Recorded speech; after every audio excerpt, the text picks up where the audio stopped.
할렐루야, 좋은 아침입니다. 오늘도 말씀으로 하루를 시작합니다. 슬기로운 아침 시간 마가복음 10장 말씀입니다.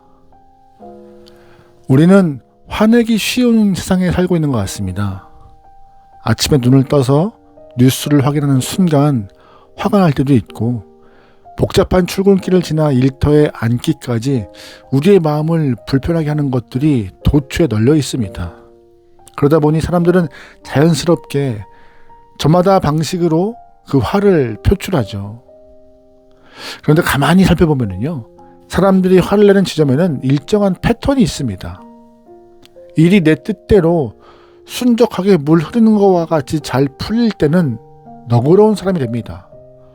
하지만 인생이 뜻대로 되지 않고 계산해서 어긋나 버리면은 스트레스가 엄청 발생하고 그 임계점에 도달하게 됩니다.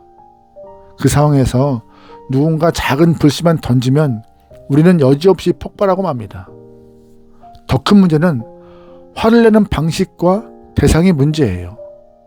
정말 화를 내야 할 불의의 상황에서는 침묵하면서 오히려 나보다 약한 사람이나 만만한 가족에게는 화풀이를 하는 경우가 많습니다. 일터에서 받은 스트레스를 집에 와서 아내와 자녀에게 쏟아붓는 가장은 비겁한 사람입니다. 오늘 이 슬기로운 아침 시간을 함께 하시는 모든 영혼들의 삶은 이러한 비겁한 모습이 전혀 없길 소망합니다. 오늘 본문에서는요, 비겁하고 불합리하게 화를 내는 사람이 등장해요. 예수님께서 십자가를 지시기 불과 며칠 전에 예루살렘 근처의 작은 마을 베다니를 방문하십니다. 베다니는 히브리어로 가난한 자의 집이란 뜻인데, 이름처럼 이곳에는 사회적으로 소외되고 가난한 이들이 모여 살고 있었습니다. 특히 오늘 본문의 배경이 되는 집은 나병 환자 시몬의 집이었어요. 주님은 예루살렘의 화려한 성전보다 이 가난하고 병든 자들의 마을 베다니를 사랑하셨습니다. 그곳에서 사람들과 어울리시고 상처 입은 자들을 위로하시며 함께 식사하셨죠. 그런데 그 평화로운 식사 시간에 모든 사람을 경악하게 만든 사건이 일어납니다. 한 여인이 예고 없이 들어와서 자신이 가지고 있는 가장 귀한 순전한 나드 한 옥합을 깨트려서 예수님의 머리에 부어버렸던 것이에요. 이 향유는 당시 노동자의 1년치 연봉에 해당될 만큼 아주 값어치 비싼 300데나리온 이상의 물건이었습니다. 아마 여인이 가지고 있던 이 나드 한 옥합은 시집 갈 때 미천으로 평생 모았던 소중한 보물이 아니었을까 생각해 봅니다. 그런데 이 여인은 그 귀한 옥합을 깨트려서 예수님 머리에 부은 거예요. 여기에서 옥합을 깨뜨렸다는 것은 단순히 기름을 조금 썼다는 의미가 아닙니다. 나 이제 시집가지 않아도 좋아, 주님만이 내 인생의 전부야 라고 말할 만큼 전 존재를 건 사랑의 고백이었던 것이죠. 이 아름다운 헌신 앞에 사람들은 감동해야 합니다.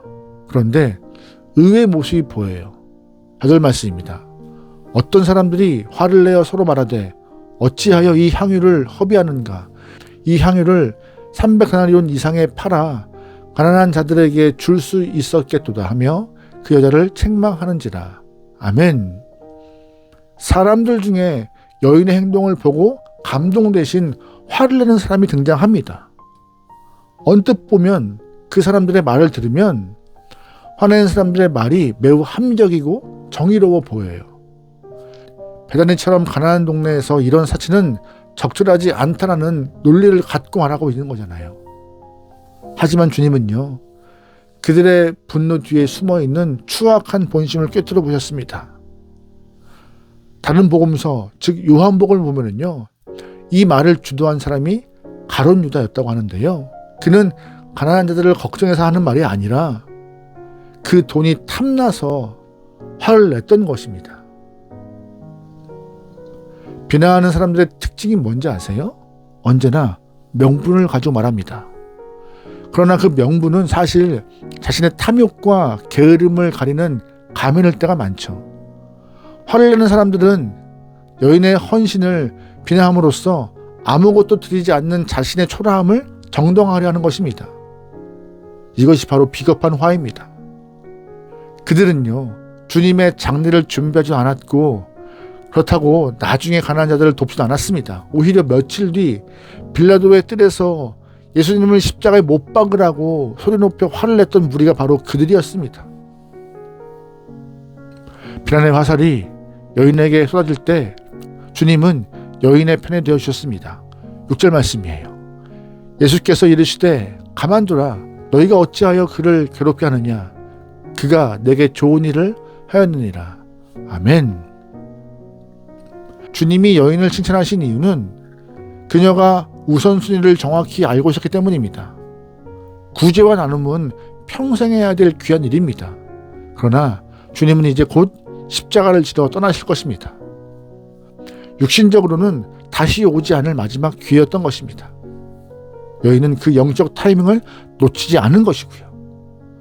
주님을 향한 뜨거운 사랑이 그녀의 눈을 열었고 모두가 계산기를 두드리며 금액을 보고 있을 때 그녀는 주님의 장례를 준비했습니다. 여러분, 헌신은요, 계산하는 것이 아니라 사랑으로 하는 것입니다. 주님 나라를 위하여서 자신의 소중한 것을 쏟아붓는 사람들을 보며 왜 저렇게까지 하나 라고 시비 거는 자가 되지 않았으면 좋겠습니다. 그것은 정상적인 신앙 공동체 모습이 아닙니다. 오히려 그 열심에 감동하고 나도 저분처럼 주님을 사랑하고 싶다라는 거룩한 자극을 받는 것이 복된 성도의 태도이고 모습입니다.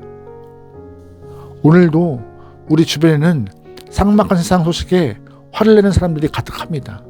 그러나 성도는요, 세상의 분노에 동참한 사람이 아니라 주님의 발치에 향유의 향기를 가득 채우는 영혼입니다.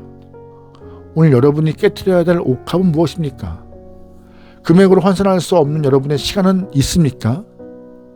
누군가 용서해야 하는 자존심을 깨야 합니까? 아니면 남몰래 쌓아둔 기득권을 깨야 합니까? 남들 눈치 보느라 옥합을 품에만 품고 있지 않기를 소망합니다. 비난하는 사람들의 소리에 위축되어서 사랑의 표현이 멈추지 않길 바라요.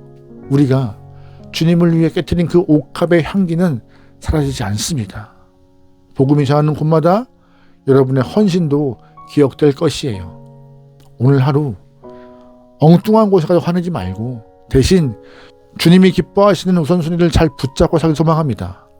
우리가 주님께 드리는 그 작은 사랑이 여러분의 공동체를 향기롭게 할 것이고 하나님 나라를 아름답게 수놓을 것입니다.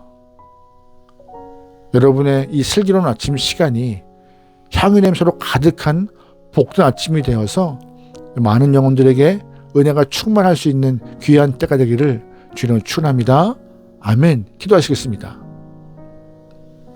사랑의 하나님, 언제나 부족한 사람을 사랑하시는 그 은혜를 기억하며 주님의 사랑 안에 거할 수 있도록 인도하여 주시옵소서. 주님께 드릴 것이 무엇입니까? 우리는 우리의 삶에서 주님을 1순위로 두고 있습니까? 언제나 우리의 삶의 주님이 1순위가 되게 허락하시고 1순위이신 주님과 동행하여서 열매가 많은 사람들에게 축복의 통로가 되도록 우리를 주에 두고 삼아 주시옵소서. 오늘 하루를 맡기오며 예수님의 이름으로 기도합니다. 아멘.